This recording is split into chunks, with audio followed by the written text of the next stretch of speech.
British రాసిన ఏది న్యాయ వ్యవస్థను మార్చాలి.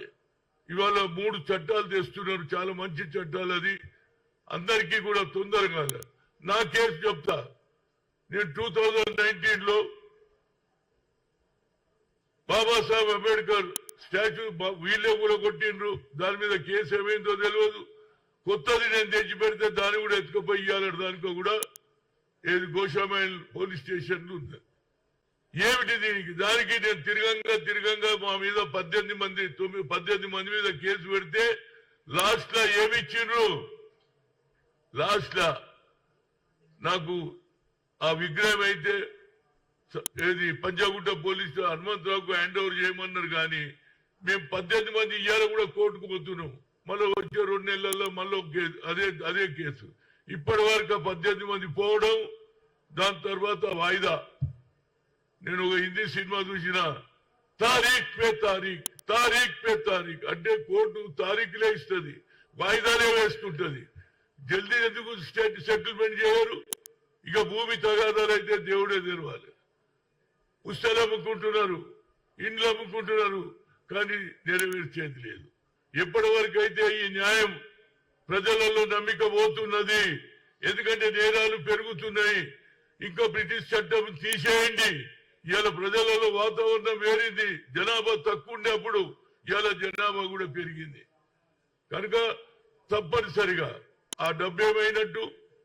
నయం డబ్బు ఎవరికి పోయింది? ప్రభుత్వానికి పోయిందా? పోలీసు వాళ్ళు తీసుకున్నారా? ఆఖరుకు ఆ భూములు ఎవరైతే దాక్కున్నాడో ఆ భూములు వాళ్ళు ఇప్పటి కూడా తిరుగుతూనే ఉన్నారు. కనుక ఈ చట్టాలు మార్చాలి. నయం డబ్బులు ఏమైనాయి? నయం డబ్బులు ఎవడు తిన్నాడు? అది కూడా బయటికి రావాలి. ఇక పోతే ఇప్పుడు కొత్త నడుస్తుంది, టెలిఫోన్ ట్యాపింగ్. భుజంగరావు అందరి పేర్లు చెప్పేసిండు. అది వాళ్ళ పార్టీ, బీజేపీ పార్టీ అందరివి. ఏంది ఇది కొత్త విధానం? ఎవడు కనిపెట్టిండ్రా బాబు? నేను గత 50 ఏళ్ల నుంచి రాజకీయాలు ఉన్నా. ఏ పార్టీలో ఉన్నవాడు ఆ పార్టీలో ఉంటుండే. కానీ ఒక అవతల పార్టీకి ఆశ చూపించి పార్టీలో కలుపుకునే కల్చర్ లేకుండే. ఇప్పుడు దాంతో డబ్బుల ప్రభావం కూడా అవుతుంది.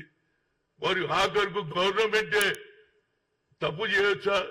ఒకరి ఫోన్ ఒకటి వినొచ్చా? ఇంతకంటే అన్యాయంతో మరి ఇది కూడా ఎన్ని రోజులు పడుతుందో నాకైతే అర్థమవుతలేదు. ఎందుకంటే అదేది లీకర్ కేసు అట్లనే అవుతుంది. పోతున్నారు, జైలుకు పోతున్నారు, బయటకు వస్తున్నారు, జైలుకు పోతున్నారు, ఏది కోర్టులో అప్పీల్ చేస్తున్నారు. ఇది కూడా ఎన్నేళ్ళు పడుతుందో తెలియదు.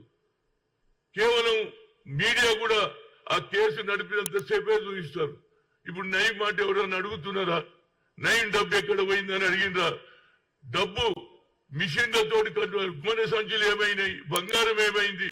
ఎవడు అడిగేటోడు? 4 రోజులు ఒకటి నడిపిస్తారు, తర్వాత దాన్ని మర్చిపోతారు. మీడియా కూడా ఒక పట్టుదలతోటి శిక్ష పడితే భయం ఏర్పడుతుంది అనేది నా ఉద్దేశం.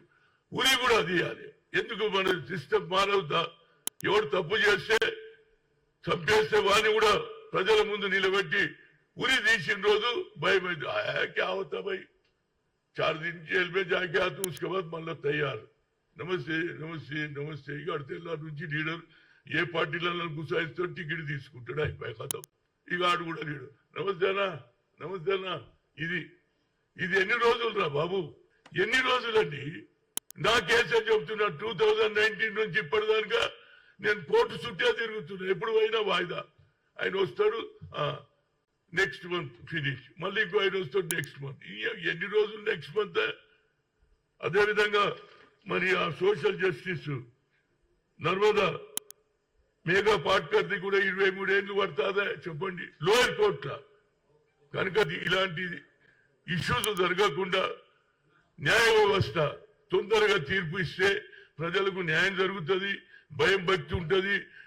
సీరియస్ గా వాళ్లకు శిక్ష పడితే ఎవడు కూడా చెయ్యడు. ఆ వ్యవస్థ రావాలి. టెక్నాలజీ పెరిగింది, సైబర్ క్రైమ్లు వచ్చినాయి. ఇవన్నీ కూడా ఒకరి డబ్బు ఒకడు బ్యాంకులో ఉన్న డబ్బులు కూడా తీసేసుకునే అధికారం ఏర్పడింది. ఏం చెప్తాం చెప్పాలి? వాని డబ్బు ఉంటుంది, వేరేడు పోయే లోపల బ్యాంక్ లో పైసలు ఒకటి ఉండదు. కనుక సైన్స్ అండ్ టెక్నాలజీ పెరిగింది, దాంతో పాటు దొంగతనాలు, దాన్ని ఎట్లా అవుట్రేజ్ పెరుగుతుంది. కాబట్టి తప్పనిసరిగా చంపినోనికి మళ్ళా చంపినట్టు ఉరి శిక్ష ఇచ్చిన రోజే భయభ్రాంతులు అవుతారు. కనుక ఈ నేరాలు తగ్గించాలంటే తొందరగా కోర్టు తొందరగా నిర్ణయం తీసుకోవాలి. 3 నెలలు 6 months 1 year లో కూడా కేసు ఖతమైతే అతనికి శిక్ష పడుతుంది, భయం ఏర్పడుతుంది. 10 ఏళ్ళు 12 ఏళ్ళు నడిస్తే ఏం భయపడతారండి? అందుగురించి ఇలా నేరాలు తగ్గించాలంటే ఈ బ్రిటిష్ వ్యవస్థను, బ్రిటిష్ న్యాయ వ్యవస్థను, బ్రిటిష్ ఇచ్చిన సెక్షన్లు తీసి కొత్త సెక్షన్లు పెట్టి వాతావరణం మారింది.